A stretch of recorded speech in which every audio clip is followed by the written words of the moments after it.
Welcome to Readers of the Lost Art with your presenter, Dr. Paul Anthony Taylor, a recovering academic. And the title of today's talk is The Lindsay Clancy Trial, Salem in Reverse. Witchcraft was hung in history. Witchcraft was hung in history. But history and I find all the witchcraft that we need around us every day. Emily Dickinson. On the day when crime dons the apparel of innocence, through a curious transposition peculiar to our times, it is innocence that is called upon to justify itself. Albert Camus, The Rebel. Well, hi everybody. And this talk today is going to be based upon this guy's work, Thomas Szasz, and he died, as you can see, in 2012. And I really like his work. I've used him before, and I'm going to put a link at the end, on the end credit, to a video I did on Lady Macbeth that drew upon his work, because obviously it's relevant to the topic of Lindsay Clancy as a Lady Macbeth figure, more of which in a second. So I'm going to use two main works. And he was I encourage you to check out his videos on YouTube. He was from Hungary. He left Hungary when he was 18 with his family in the it was like 1938 maybe, and avoided the Second World War in Europe because of that, for which I think he was eternally grateful. And he never lost his thick Hungarian accent, and his videos that you can see on YouTube of various interviews he did over the years, they fascinate me because he became a heretic within psychiatry. He was a fully qualified psychiatrist and a therapist, and he spent most of his life helping people. But he was a heretic because he completely dismissed and rejected and consistently attacked the idea that psychiatry had any medical basis.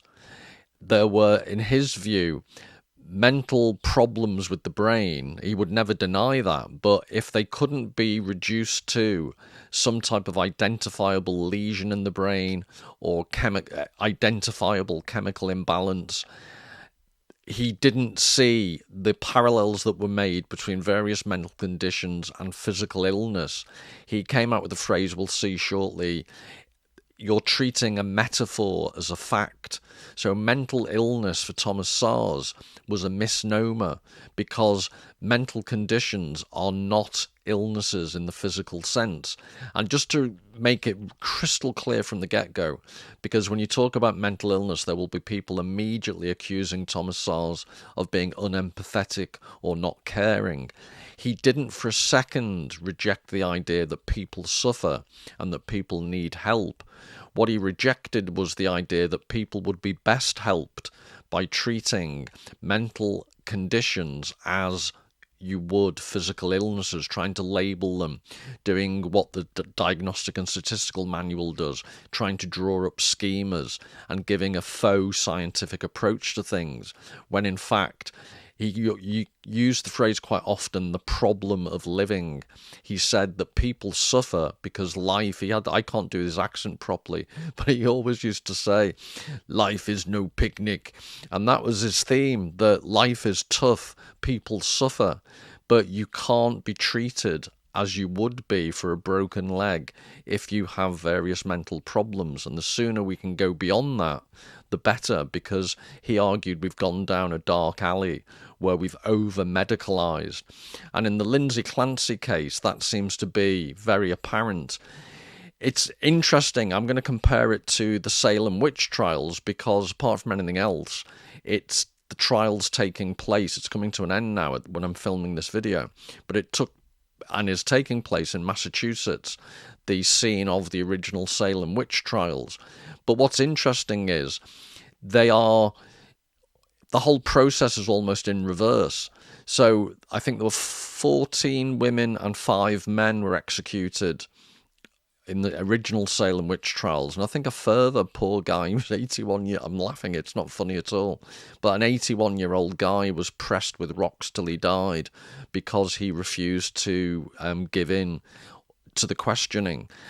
And please, I'm not an expert in American history whatsoever, and there'll be a large American audience amongst my subscribers who please correct me if I make any mistakes as I go along today. You'll know much more about the Salem Witch Trials than I do. But the parallels and the reversal is what I want to emphasize today. So they were innocent and were blamed for something they didn't do. Lindsay Clancy has admitted guilt. There's no question. There are mad conspiracy theorists out there who say it was the husband or it was everyone else's fault except hers. She's admitted guilt but is seeking to have the blame taken away from her. So it's the exact reverse. She is guilty, but she sees herself as blameless, or she's, by reason of insanity, the insanity defense, she's claiming she shouldn't do prison time. It will be interesting how, when the verdict comes in, how all this pans out. But Thomas Szasz was scathing about the insanity defense, and at various points, it is vaguely humorous, his approach to things, because he was called as an expert witness in a couple of cases I can think of, and he got into trouble. He was accused of bringing psychiatry profession into disrepute because he refused to meet with the person, the defendant, the person being accused of the crime. And as a prosecution witness, he was saying he didn't believe in the defense by insanity. And the immediate objection to his approach was, but you haven't met the accused. And he said, no, and I refuse to, because often, you know, it could be anywhere. So this trial now is taking place 2026. I think the murders took place in 2023. So there's a 3-year gap. And his point was, whenever a psychiatrist speaks in a legal capacity to an accused and a defendant, they very rarely, if ever, speak to them close to the events that were committed. So his point is, how can, it's bad enough trying to get inside someone's head in the moment and try and find out what they're thinking and what caused them to do what they do. But with a long time delay, claiming any scientific objectivity when such a period of time has elapsed, to him, was crazy, so to speak. So that's some of the background, and as I'm saying all this, I'm just assuming you are familiar with the Lindsay Clancy case.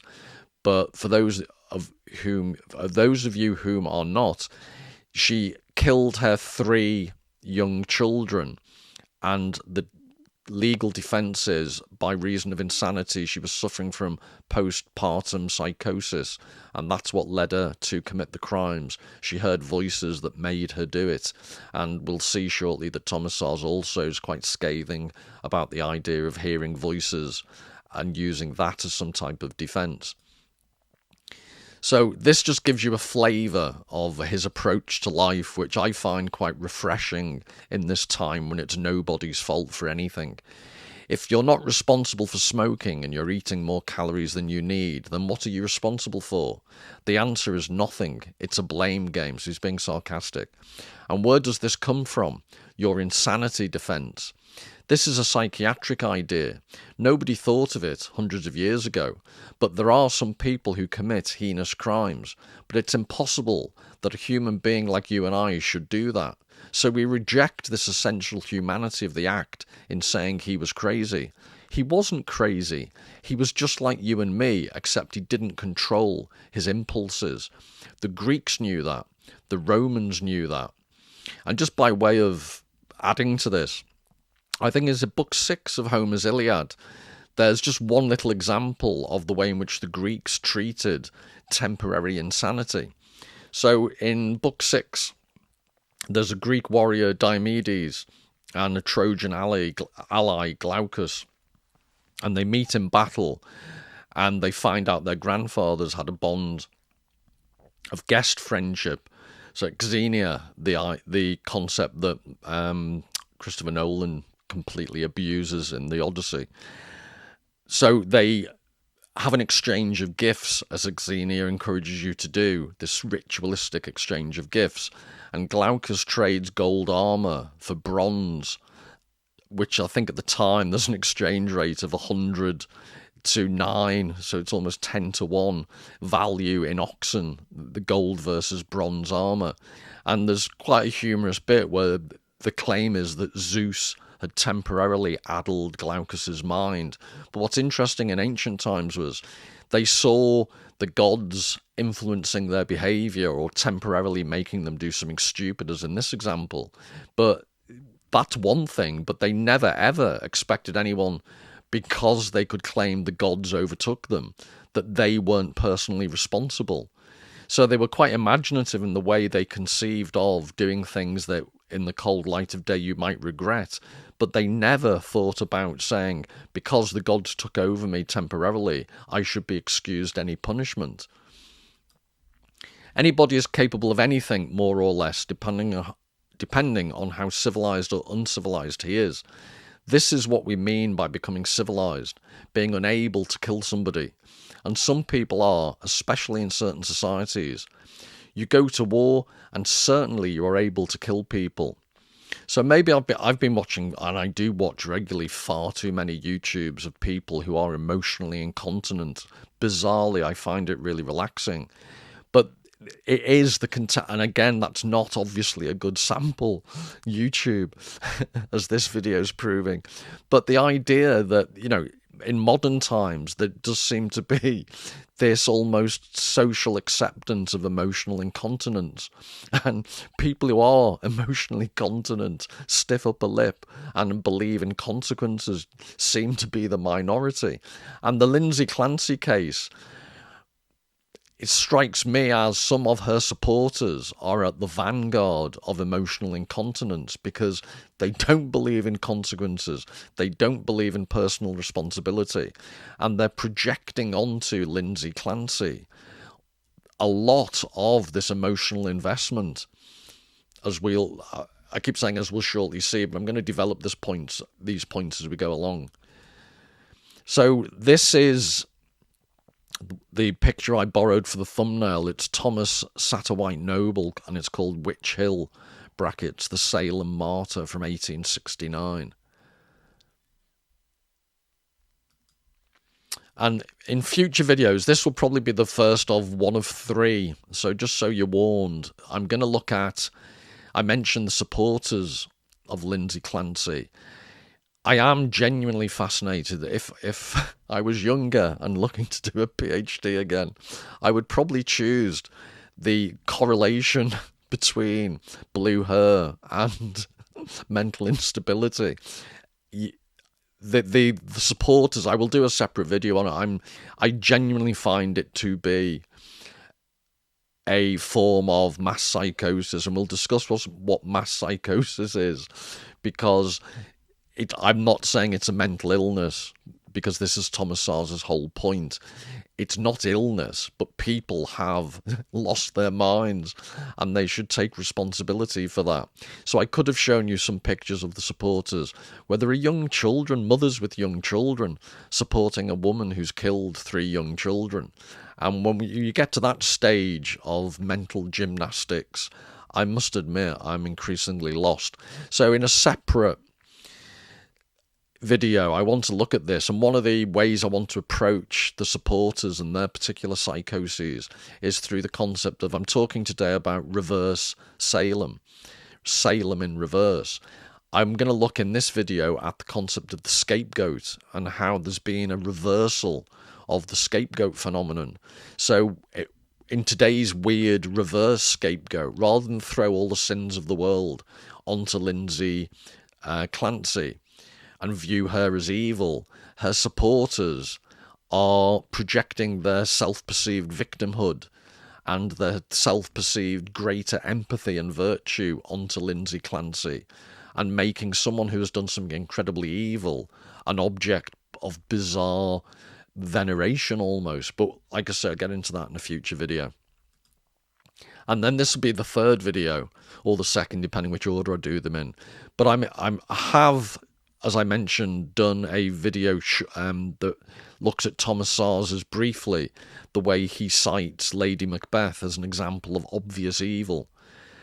which today, and there have been various papers written trying to rehabilitate Lady Macbeth, who conventionally I always would have thought of as one of the most unadulteratedly evil characters in the whole of English literature, but not for some people today. She's misunderstood, and some people have actually written that she was potentially suffering from something like postpartum psychosis. So she's very relevant too the case of Lindsay Clancy in some ways, and it goes straight to this issue of, as a society, do we recognise evil as a concept, or do we always explain it away with medicalised explanations? And just in case you're interested, that's the full painting by Alfred Stevens, and I think it was before, they're not sure about the date, but it was before 1889.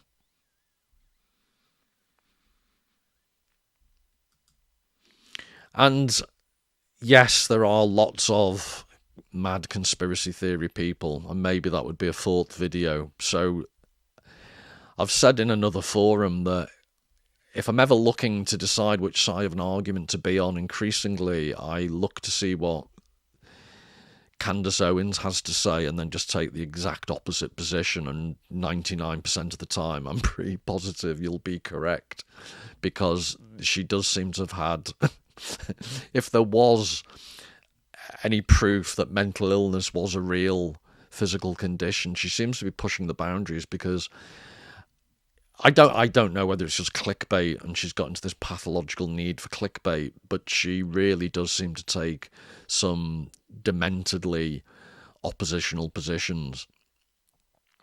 But the irony is there is a scintilla of truth to the position she's taken that does match, as I do say, scintilla, because Thomas Szasz his work is all about the over-medicalisation of psychiatry and therapy, and it cannot be denied that Lindsay Clancy was on a whole potpourri, a cocktail of drugs and antidepressants. So the fact that she was over-medicated, I would totally accept. Where I would completely disagree with Candace Owens is the way in which she then uses that as some type of excuse, exculpatory factor that completely absolves Lindsay Clancy of criminal responsibility. So these are the two books I'll mostly, you've seen I've already quoted from a talk he gave at University of Central England in 2003, I think it was. But these are the two books I'll be quoting mostly from. And they were published in the 70s, and I'm pretty sure the copyright was 1970 for both, but there were various editions came out through the 70s. But I mentioned 1970 because within his work, he does have the beginnings of a theory of scapegoating. And René Girard is someone I'll be looking at in future, and I have used in a video about the thumbnail with the wolf in the sheep's clothing. I looked at René Girard in the context of the Book of Job and the concept of tolerance that's gone too far. And René Girard developed his idea of the scapegoat as, unless I've made a mistake, I think it was in a book he first mentioned scapegoating called Violence and the Sacred, which was 1972. La Violence et le Sacré in French, so I'm not sure when it was published in English, but it was 1972, I think it was published in French. So in a sense, Thomas Szasz was really ahead of his time, not only for his take on psychiatry, but some of the cultural applications you can make of his ideas. René Girard is an incredibly famous, well, not incredibly, but he's a very well-regarded, famous cultural theorist, stroke philosopher, and it's interesting how well Thomas Szasz's ideas match on to his. So from the manufacture of madness, well-entrenched ideologies such as Messianic Christianity had been, and Messianic psychiatry now are of course not easily refuted. Once the basic premises of an ideology are accepted, new observations are perceived in its imagery and articulated in its vocabulary. The result is that while no fresh observation can undermine the belief system, new facts generated by the ideology constantly lend further support to it. So this idea of how do you begin in the Lindsay Clancy case, she's offering the insanity defense. Why Thomas Szasz's work is relevant. He points out the ideological component of psychiatry. And one, in a broader sense, any ideology, it becomes increasingly frustrating trying to argue with an ideological person because their answer to anything is more of the thing that they're promoting. So a Marxist will always say you need more Marxism, more communism. A free marketeer will always say the market will solve absolutely everything. But whenever there's a failure in their particular ideological worldview, they never tend to step back and see, well, there may be a problem that I need to nuance further. They always say, no, you need more of it, more of it. And I like the second bit that I've emboldened. While no fresh observation can undermine the belief system, new facts generated by the ideology constantly lend further support to it. So you're like in the sticky tar pit, the more you try and argue with it, the more the ideology generates its own defense. And unless, as Szasz did, you reject the whole premise, as he did with psychiatry, you just get caught up in trying to argue against ideologues who use certain observations are perceived in its imagery and articulated in its vocabulary. This is partly why in the culture war, vocabulary, pronouns and things are fought over. If you control the vocabulary, it becomes even more possible to resist. This was true in the past for the belief in witchcraft and the corresponding prevalence of witches, and it is true today for the belief in mental disease and the corresponding prevalence of mental patients. So just as in Salem, for a relatively short period of time, was it 1692 to 3, there was this witches being seen absolutely everywhere, and then the social contagion seems to burn out. It runs out of its own energy. But this type of belief in mental disease, seeing mental disease absolutely everywhere, has similar social contagion elements, except it's never really lost its energy. It's never burnt out. It's actually become stronger and stronger in our society. And to the extent to which, this is an illustration of the Salem trials by Howard Pyle, this was, Pyle. And the caption that went with this illustration was, one of the accusers is pointing at the woman being held by the guard, and she's saying there is a flock of yellow birds around her head.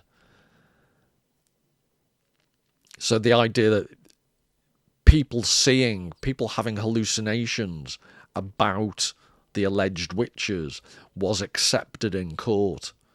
And Szasz's point, as we go along, we'll find, is that he would argue that psychiatrists giving evidence when the insanity defense is used are often, they're not hallucinating, but they're making it up as they go along, and it's very difficult to question what they're saying because it's often demonstrably, it's often unprovable either way. They're giving a personal judgment on someone's state of mind, who they've spoken to, and who they weren't near at the time that they did the alleged acts, as I pointed out earlier. Just by further context, I did say 19 people died, so there was, I think I was right, there was 14 women, 5 men, and then another person pressed to death. I don't know why they don't include, I think that's because they just don't include it as part of the actual witch executions, but it was related to the overall process. And then apparently 5 other people died, including a baby, in prison because the prison conditions were so bad whilst waiting for trial. So as far as I can make out, it was about 25 people died. Again, apologies if I've got anything wrong there. So again, from the manufacture of madness, unfortunately, it's easier to perceive the errors of our forebears than those of our contemporaries. We all know that there are no witches. However, only a few hundred years ago, the greatest and noblest minds were deeply convinced that there were. Is it possible then that our belief in mental illness is similarly ill-conceived, and that our practices based on this concept are similarly destructive of personal dignity and political liberty? So throughout his work, Szasz points out that, I think it was in the Diagnostic and Statistical Manual, was it 19? Forgive me, I've forgotten the precise date, but it's more recent than you'd think. Homosexuality was listed as a psychological disease. It might have been up until as recently as 1980. Sorry, I just can't remember. But it was only taken out the Diagnostic and Statistical Manual relatively late in the day. Masturbation was a bugbear. That was classed as a disease. And Szasz argues that as you proceed, psychiatry just tends to find new diseases. It will, suddenly pretend it never saw homosexuality as a disease, and then they move on to the next one. So today, drinking and smoking are the new diseases. And I'm sorry, I'm laughing there, not because that's particularly funny, but I remember, was it the editor of Vanity Fair? There was a person who was the editor, and they had ashtrays in New York in their office, and someone reported them because it was prima facie evidence smoking was taking place in the building. And they actually had to pay a fine, despite the fact the editor saying they only had them in their office because it reminded them of a previous house, I think. It was just a bit of an objet, what would be the word? Just a fond object that gave them good memories. And no one had smoked. There were no butts in the cigarette ashtrays, and yet they were fined for having them. So the idea that Salem happened 250 odd years ago and we are much more progressive, Szasz disputes that. Szasz just says the nature of the obsession just tends to change, and as he says there, it's easier to perceive the errors of our forebears than those of our contemporaries. Although the way things are going with the culture war and so on, people identifying as hedgehogs and so on, you actually can see Salem-type properties in the here and now. You don't really need the distance of history. So Deutsch, he's referring to a critic who did try and criticise some early psychiatric practices. And he says, Deutsch gets caught up here in the same trap that ensnares all who treat the rhetoric of oppression as if it were a dialogue between equals. The accused, witch, Jew, mental patient, must be at fault or guilty, or else he would not be accused by honest men. What such reasonable critics of mental health practices as Deutsch fail to see is that in a relationship where one party controls another by brute force, the former forfeits all possibility of a dialogue with the latter, and before a critical observer not subject to his power, he forfeits all claim to credibility as well. I like this emboldened bit, before a critical observer not subject to his power. What he's saying is the only way to actually, once you've been excluded from a genuine dialogue, and this is what I was saying about the way in which in the culture war vocabulary and pronouns and things are used as shibboleths, or you can't say certain things anymore, and everyone's triggered by everything. So a dialogue's no longer possible. And I would suggest that whatever side of the political spectrum you're on, I've said this a few times on the channel, what seems to really encapsulate our times is the ideological, almost like rigor mortis. People do not talk across the divide anymore. People are completely entrenched in their ideological positions. But this emboldened bit I find really interesting when he says, before a critical observer not subject to his power, he forfeits all claim to credibility as well.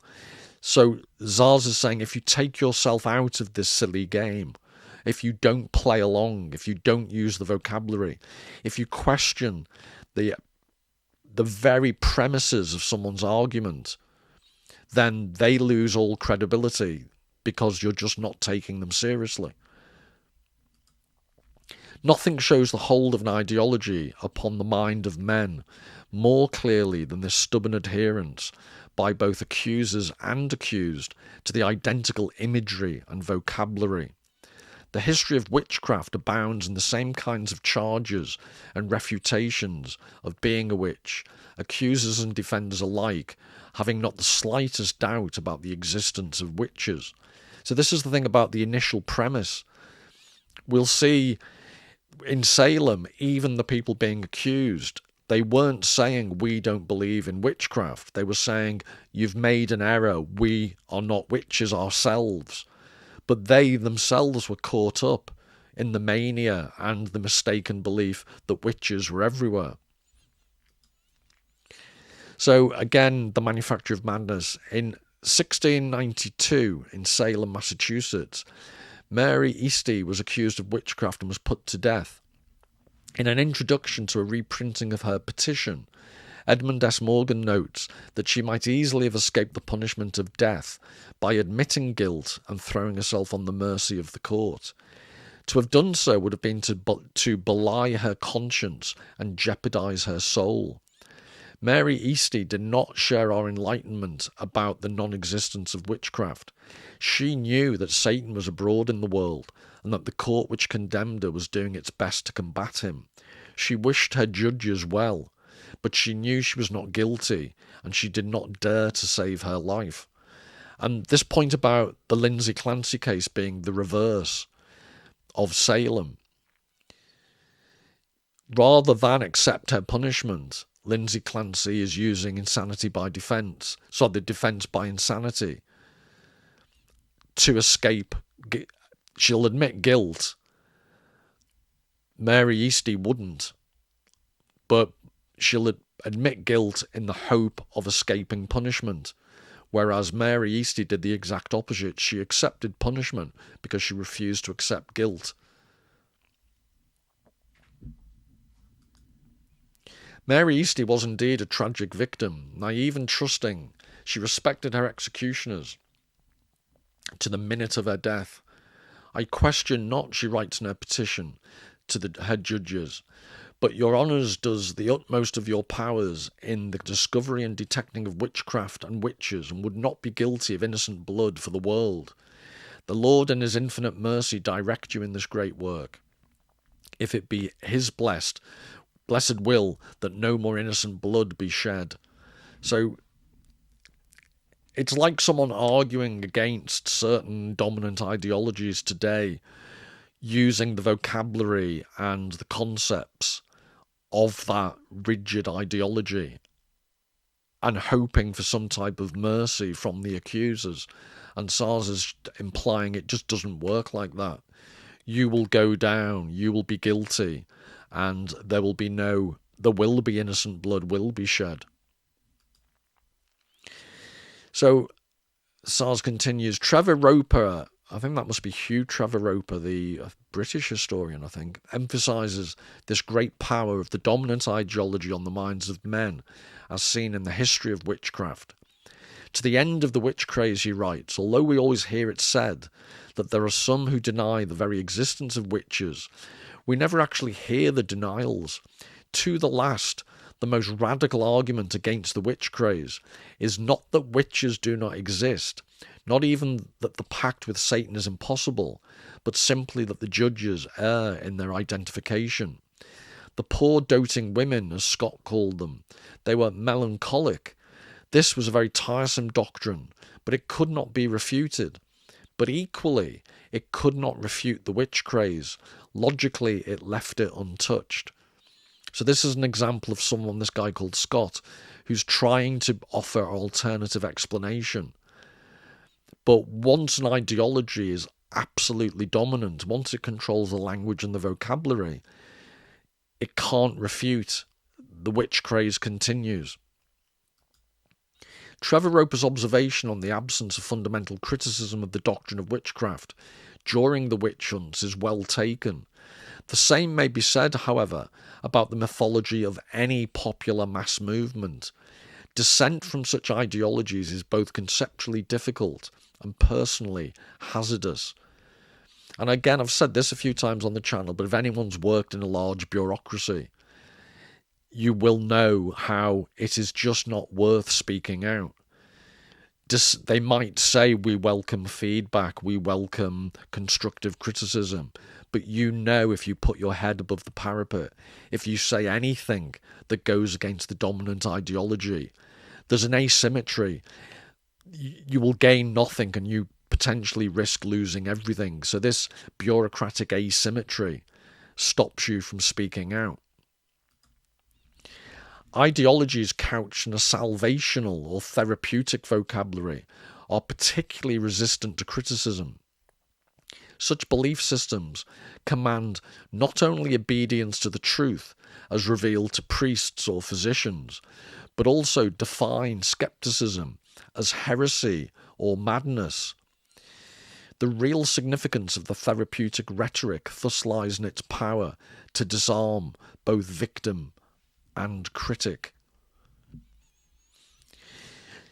So it's the real dampening. I just like the way Szasz expresses himself. It's this dampening effect where real criticism becomes impossible. And again, we think we're so much better than the times of Salem. In the West, we think we're so much better than the dark days of the Cold War in the Eastern Bloc.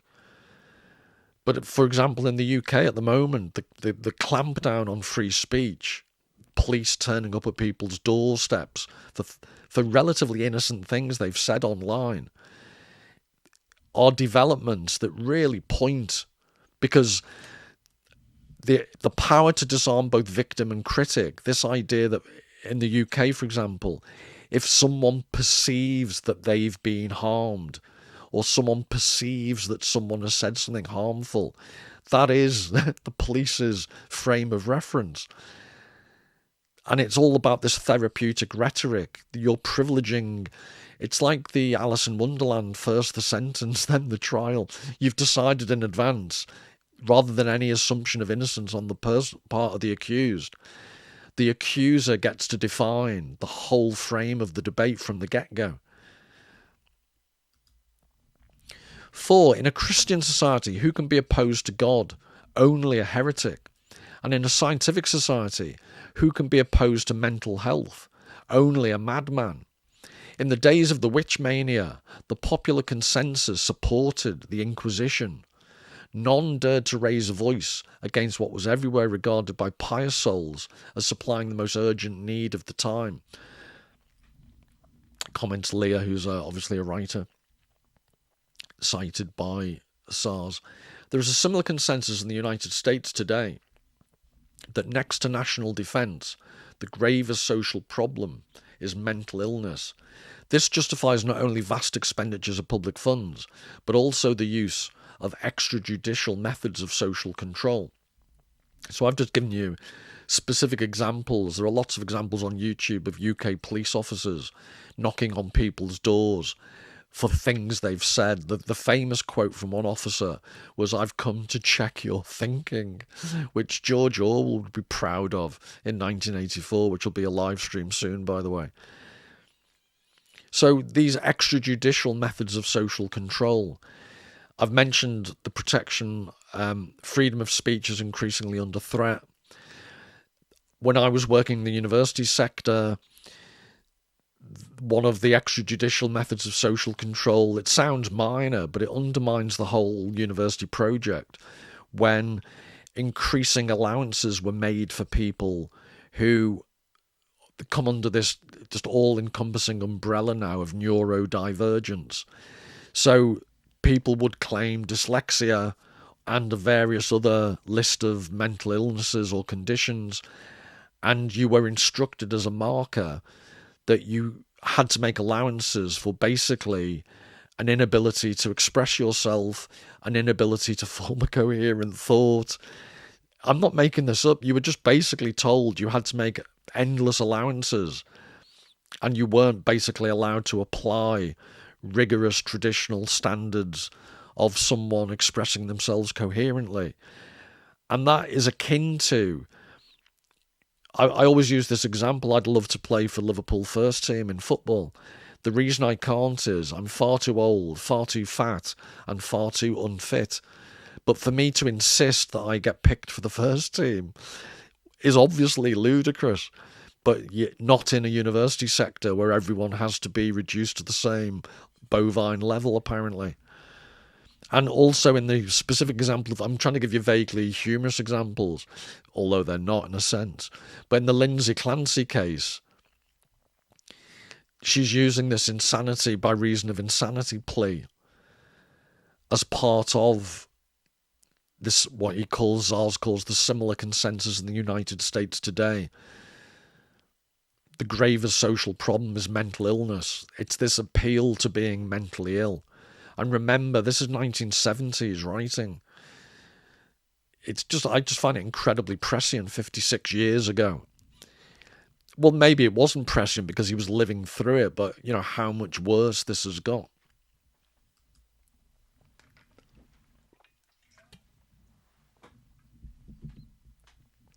The lesson taught by the Inquisition and its ideology of spiritual salvation is one that modern man, faced with the new Inquisition of psychiatry and its ideology of secular salvation, can ignore only at his own peril. The lesson is that man must forever choose between liberty and such competing values as health, security, or welfare. And if he chooses liberty, he must be prepared to pay its price, not only in eternal vigilance against malevolent tyrants bent on enslaving their subjects, in eternal skepticism of benevolent priests and psychiatrists bent on curing souls and minds, but also in eternal opposition to enlightened majorities bent on reforming misguided minorities. So, with regard to the previous comments I've made, in the past I would have said Szasz, and remember he's writing this in 1970, he's being extreme, he's being a Cassandra, he's warning about impending doom, when actually he was spot on. This eternal erosion of individual freedom. And what I've emboldened there, enlightened majorities bent on reforming misguided minorities. This talk's trying to identify a series of reversals, and that is one of them. We now have enlightened minorities, people who self-perceive their own virtue, bent on reforming misguided majorities. The majority of the population are being often lent upon to become, inverted commas, more enlightened. Hence, you get these scenes outside the courtroom of Lindsay Clancy.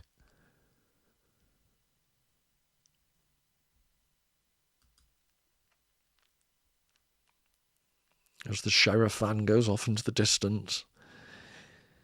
And it would be interesting, the comments, assuming these type of Lindsay Clancy supporters aren't the ones who dominate it, but what gets into somebody's head that I understand how people could be agnostic about the Lindsay Clancy case and have a lot of sympathy that she might have been going through postpartum psychosis, etc., etc.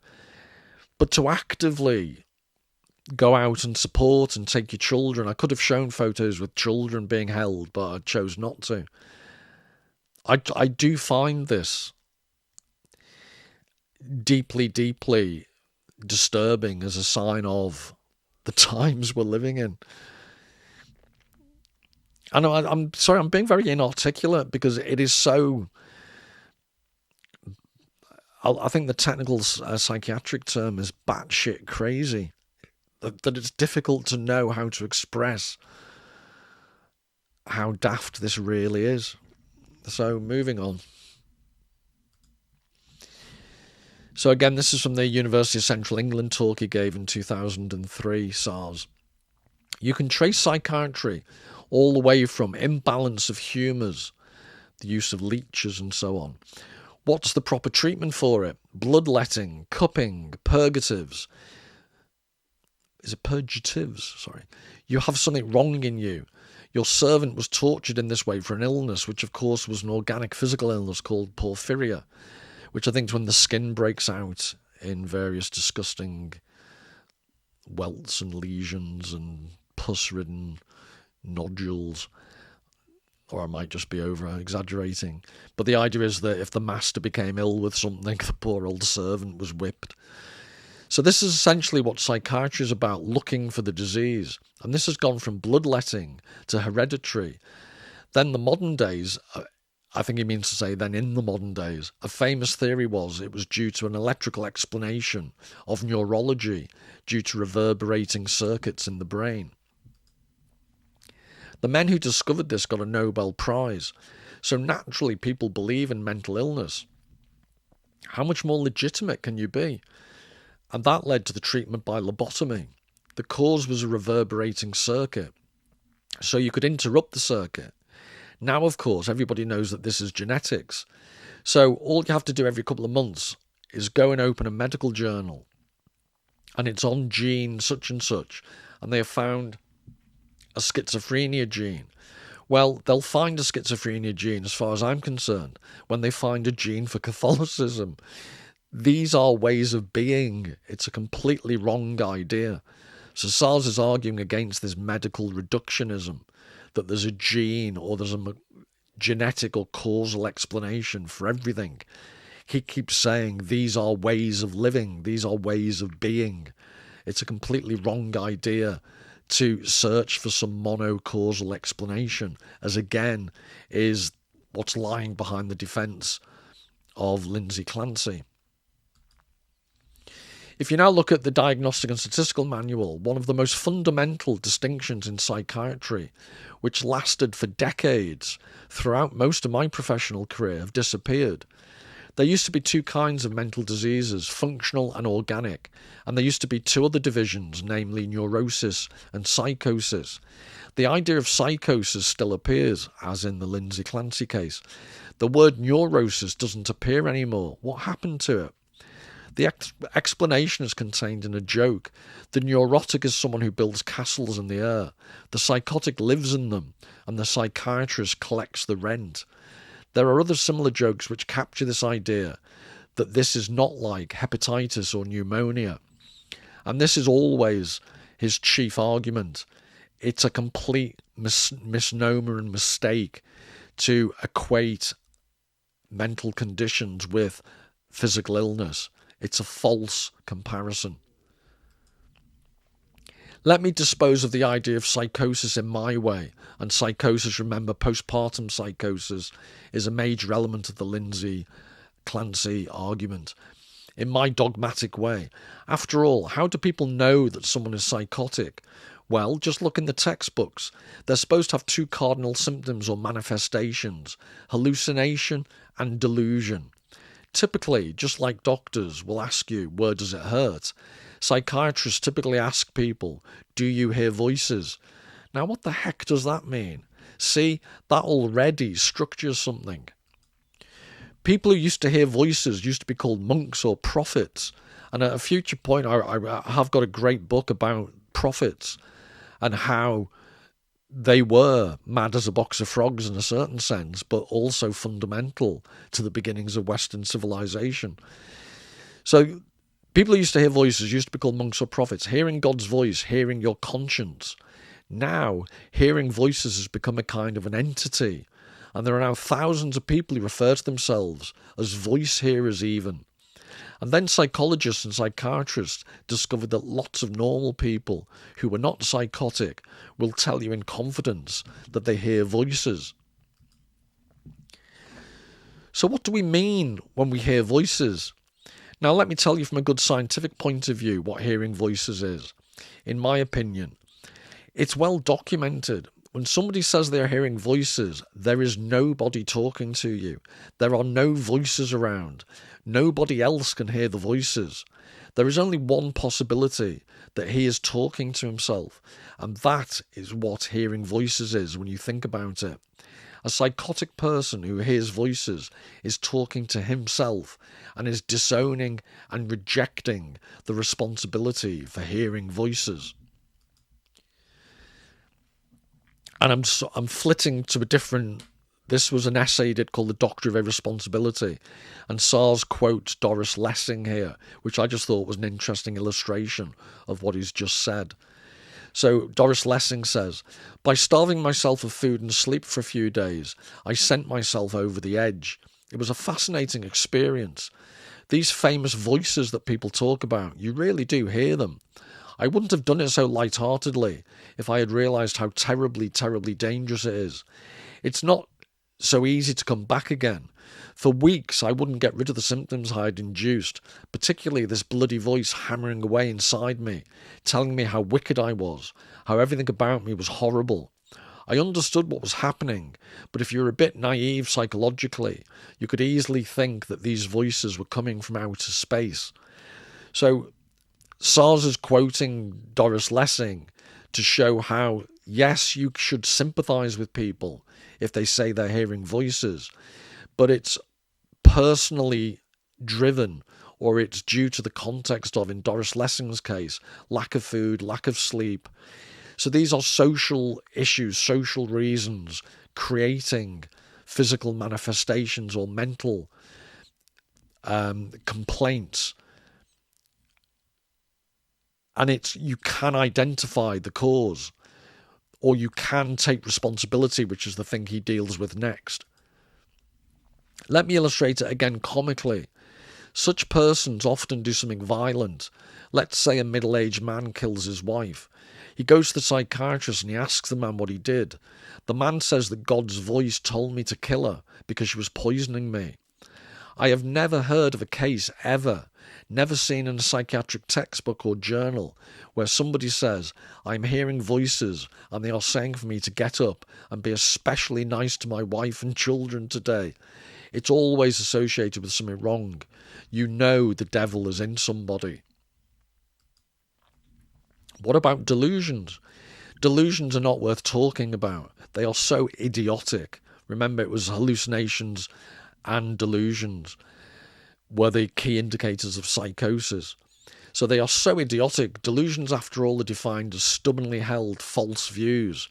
Since I'm not a religious person, but I dare say that defines any sincerely, seriously held religious view which you don't hold. The other person has his or her own view, obviously. Now, we don't call it a delusion because millions of people hold the view. But if only one person holds the view, you call it a delusion. So it becomes a kind of legitimation rather than some discrete phenomenon.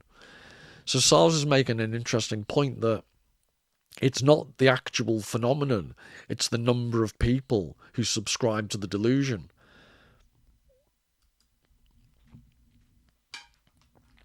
And then I think this is particularly relevant to the Lindsay Clancy case.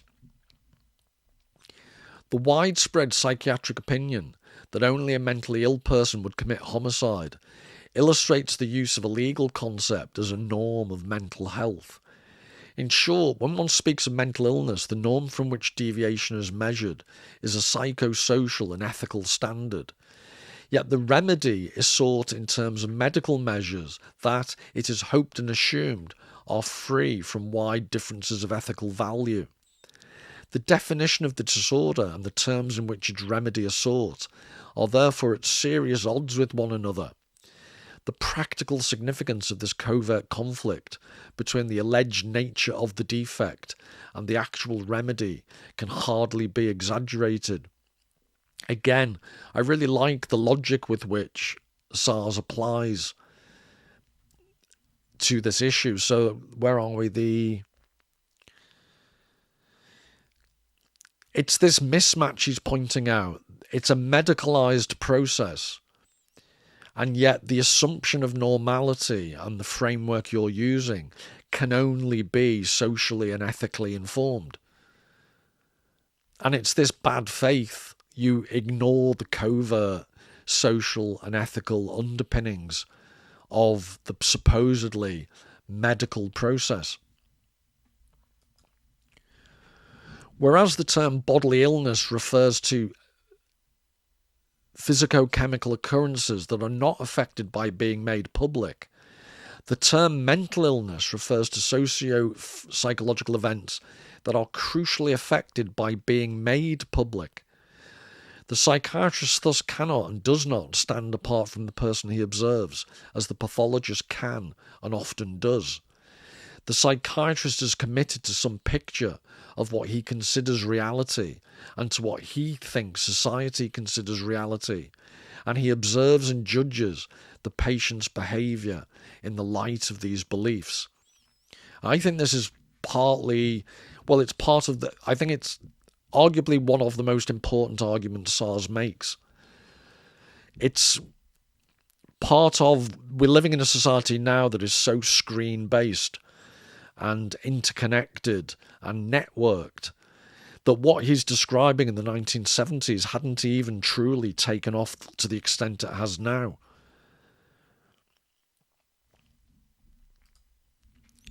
The very notion of mental symptom or mental illness thus implies a covert comparison and often conflict between observer and observed, psychiatrist and patient. Though obvious, this fact needs to be re-emphasised. If one wishes, as I do here, to counter the prevailing tendency to deny the moral aspects of psychiatry and to substitute for them allegedly value-free medical concepts and its interventions. And in this regard, I haven't got time to get into it now, maybe in one of the forthcoming videos. But if you noticed during the trial, the defence asked for a mistrial on the basis that Lindsay Clancy's purported Catholicism had been raised, and it was pointed out in court. I think her defence were arguing that she thought by killing the children she would end up in heaven with them. But because she was a practicing Catholic, that is for the birds. Catholicism is incredibly clear as to what constitutes a mortal sin. And killing your children and expecting to meet them in the next life really isn't standard Catholic theology, no matter how wishy-washy the Catholic Church has become in recent decades. I don't think it's even the Catholic Church has gone that far yet. So it is interesting, this relationship that Thomas Szasz didn't live to see.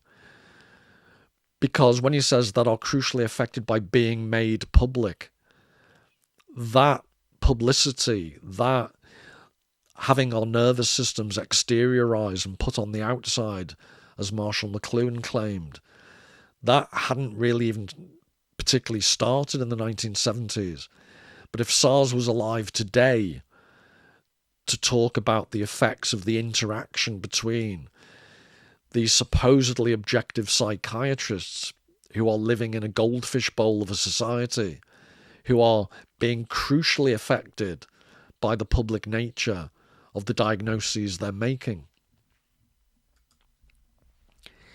I submit that the idea of mental illness is now being put to work to obscure certain difficulties that at present may be inherent, not that they need to be unmodifiable, in the social intercourse of persons.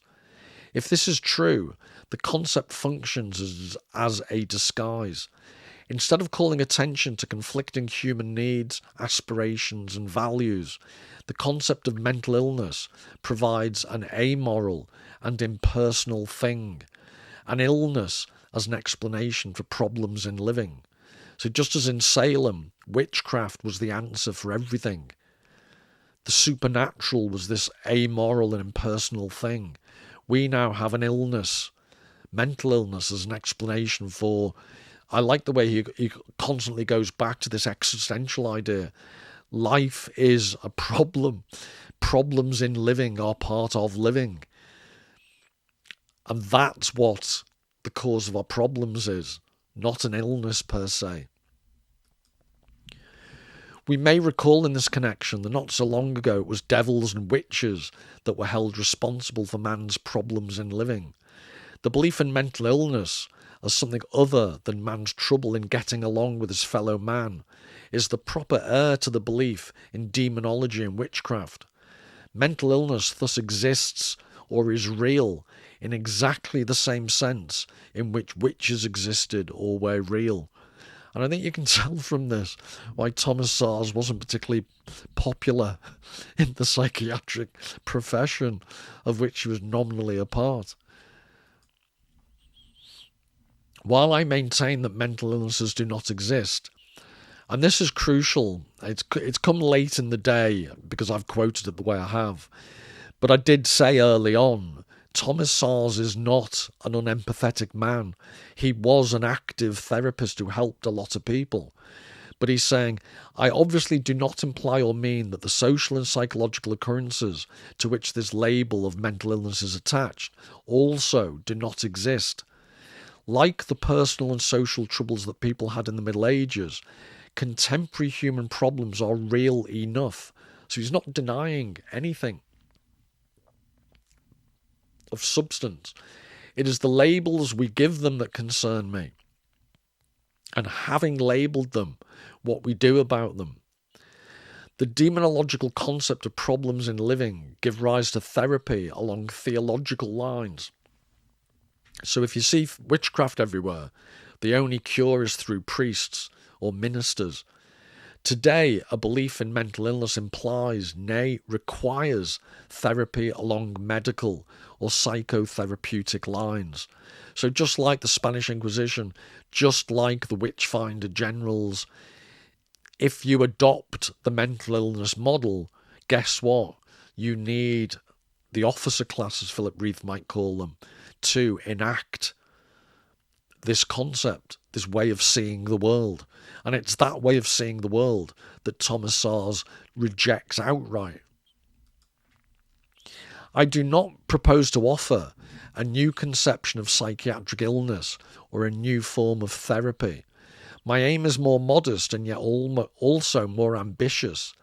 It is to suggest that the phenomena now called mental illnesses be looked at afresh, and more simply, that they be removed from the category of illnesses, and that they be regarded as the expressions of man's struggle with the problem of how he should live.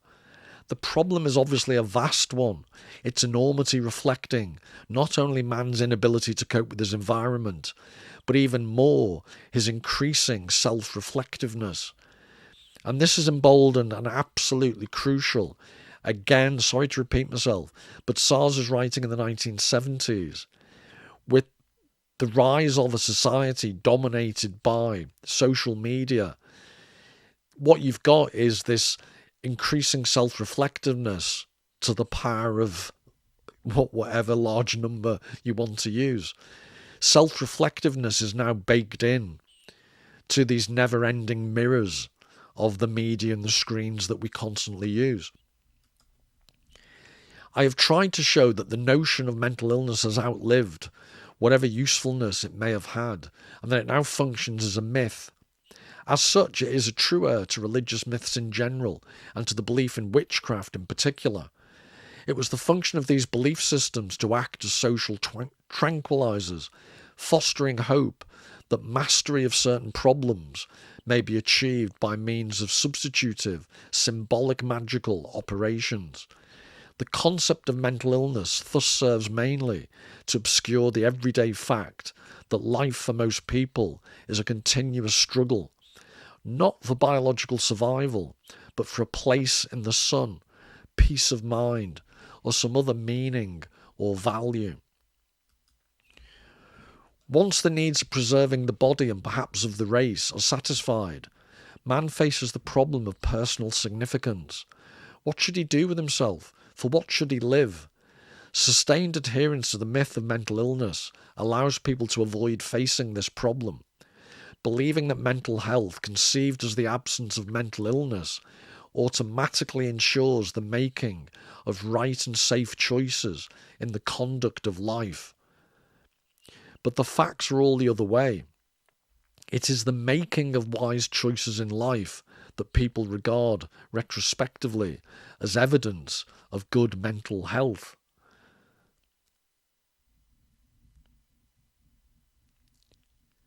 So he's arguing for them, if you need to sort out your meaning of life. This sounds pretty much Jordan Peterson ahead of his time. If you clean your bedroom, it's a good start, apparently. So I'm never going to be in a good state.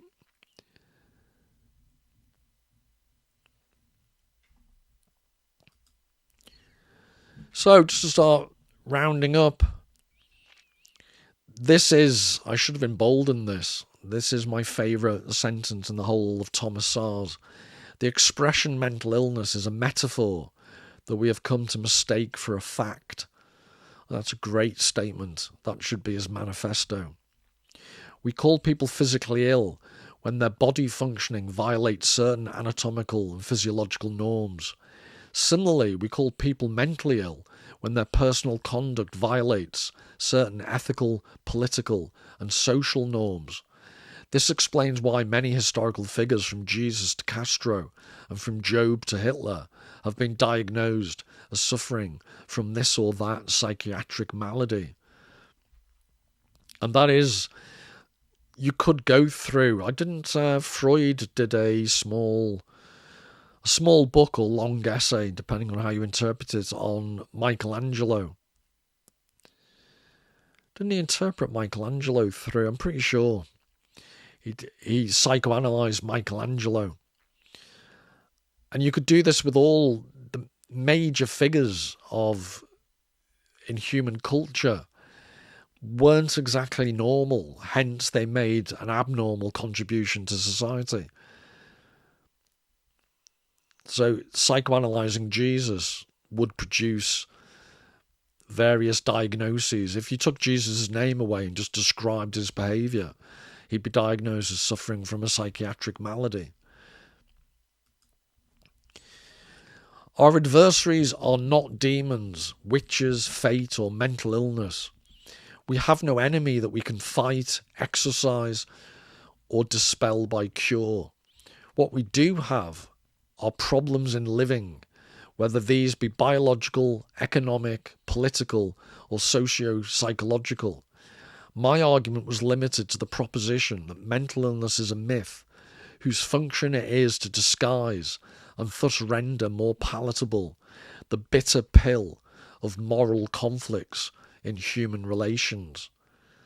So, to finish, to talk about the Lindsay Clancy case, the bitter pill of moral conflict, I'd argue, is that I think our society currently finds it too difficult to conceive or comprehend that a mother could be so evil as to kill her 3 children. And then you get into this weird tautological situation whereby the defence by reason of insanity uses the very depth of depravity that you're accused of to absolve yourself of blame. Because if you've done something that is so thoroughly beyond the pale, then you can't be normal. There must be some reason why you temporarily lost control. And that's a whole other issue I'll address in a future video. The temporary loss of control. So somehow magically Lindsay Clancy is now normal again. But for a short period of time, she completely lost control. And all of this, at least in Szasz's terms, are ways of disguising and thus rendering more palatable the bitter pill of moral conflicts. So it's interesting, Szasz was not religious, Szasz was an atheist. But he still believed in morality, and he still believed in human responsibility. And he still believed people have to take responsibility for their actions. And it's that bitter pill that apparently we seem incapable of swallowing today. It is amazing just from these images how Lindsay Clancy her face does lend itself to various pictures of the past. I find it quite eerie how vaguely similar, not vaguely similar, I think there's quite a close comparison could be made between those two faces. But I wouldn't say you enjoyed that, because it's not an enjoyable topic whatsoever. But please do tell me in the comments the extent to which you think the parallel. Remember, I'm arguing it's a reversal of Salem. Salem was the demonization of innocent people. The Lindsay Clancy case is the deification, the beatification of a woman who's killed her children by a weird group of supporters. And hopefully this will segue into the next video, where I will look at the phenomenon of blue herd psychosis in all its demented lack of glory.